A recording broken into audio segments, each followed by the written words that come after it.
ആ ചർച്ചയൊക്കെ പ്രതീക്ഷിച്ച് വന്നോ? വിളിച്ചു പറഞ്ഞ ആള് ആരാണെന്ന് തിരിച്ചങ്ങോട്ട് വിളിച്ചപ്പോ ഞാനൊരു നാട്ടുകാരനാണെന്നും എന്നോട് ഹിദായത്തുള്ള മൗലവി പോകുമ്പോൾ ഏൽപ്പിച്ചതാണെന്നും പറഞ്ഞു. അത് ഇതിൽ ഞാൻ നിങ്ങൾക്ക് ആ റെക്കോർഡ് ഞാൻ നിങ്ങൾക്ക് കേൾപ്പിച്ചു തരാം. ഹലോ, പയ്യോളിന്നാ വിളിക്കുന്നത്. ഇന്ന് അൽ ഹിദായയിലേക്ക് ഹിദായത്തുള്ളയും പാർട്ടിയും വരാന്ന് പറഞ്ഞിരുന്നു. അപ്പൊ അത് വരില്ലാന്ന് ഈ നമ്പറിൽ ഇങ്ങോട്ട് വിളിച്ചു. ഓ, എന്നോട് പറഞ്ഞതായിരുന്നു മൂപ്പര് പുറത്ത് പോകുമ്പോ. അപ്പൊ അത് ആണോ അല്ലയോ എന്നുള്ളത് അറിയാമായിരുന്നു. അപ്പൊ ആ നമ്പറിൽ മൂപ്പര നമ്പർ സ്വിച്ച് ഓഫ് ആണ്. ശരി, മൂപ്പര് പറഞ്ഞിരുന്നു എന്നോടൊന്ന് വിളിച്ചു പറഞ്ഞിട്ട് പറഞ്ഞു. ആണല്ലേ? ഇത് ഞാൻ ഇവിടെ ഒരു നാട്ടുകാരനാ. അത് ശരിയാ, മൂപ്പര് പറഞ്ഞ ഏൽപ്പിച്ചതാ അല്ലേ? ആയിക്കോട്ടെ, ശരി.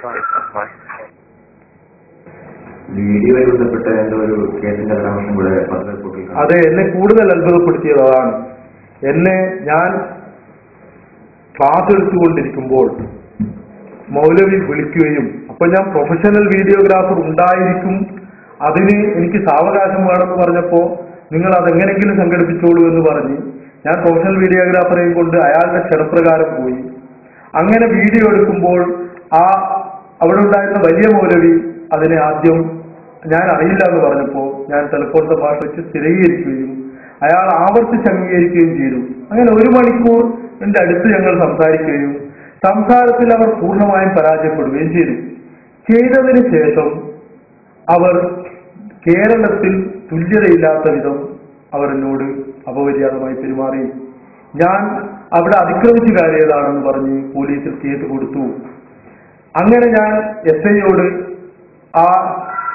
10 മണിക്ക് വരാമെന്ന് പറയുകയും ആ സംഭവം ഞാൻ ചോദിച്ചു, ഞാൻ എങ്ങനെ ഇവിടെ എത്തി എന്ന് പറഞ്ഞപ്പോൾ അവർ വിളിച്ചു വരുത്തിയാണെന്ന് സമ്മതിക്കുകയും ചെയ്തു. അത് ഈ പ്രസ്ഥാനം ഇത്രയും നെറുകേട് എന്നോട് കാണിച്ചതിൽ എനിക്ക് വ്യക്തിപരമായ ഒരു മനുഷ്യത്വപരമായ ഒരു ദേഷ്യം ഞാൻ അവരോട് അറിയിക്കുകയും ചെയ്തു. അവർ എന്നോട് ആവശ്യപ്പെട്ടത് എന്നെ അത്ഭുതപ്പെടുത്തുന്ന ഒരു കാര്യമായിരുന്നു. ഇവർ അവിടെ നാണം കെട്ട് പരാജയപ്പെട്ടത് ജനങ്ങൾ അറിയരുത്, അതുകൊണ്ട് CD അത് പ്രദർശിപ്പിക്കരുത്, അത് പുറത്ത് പ്രചരിപ്പിക്കരുത്. പക്ഷേ 3 ദിവസം കഴിഞ്ഞിട്ടാണ് ഈ സംഭവം ഉണ്ടാകുന്നത്. അതിനു മുമ്പ് CD കേരളത്തിൽ അങ്ങോളം ഇങ്ങോളം പ്രചരിച്ചു കഴിഞ്ഞിരുന്നു. ഞാൻ അന്നും CD പ്രചരിപ്പിച്ചിട്ടില്ല, എനിക്കതിന്റെ ജോലിയല്ല. ഞാൻ എന്റെ ജോലിയുമായിട്ട് മുന്നോട്ട് പോവുകയാണ്. CD പ്രചരിപ്പിക്കൽ ഇന്നും എന്റെ ജോലിയല്ല.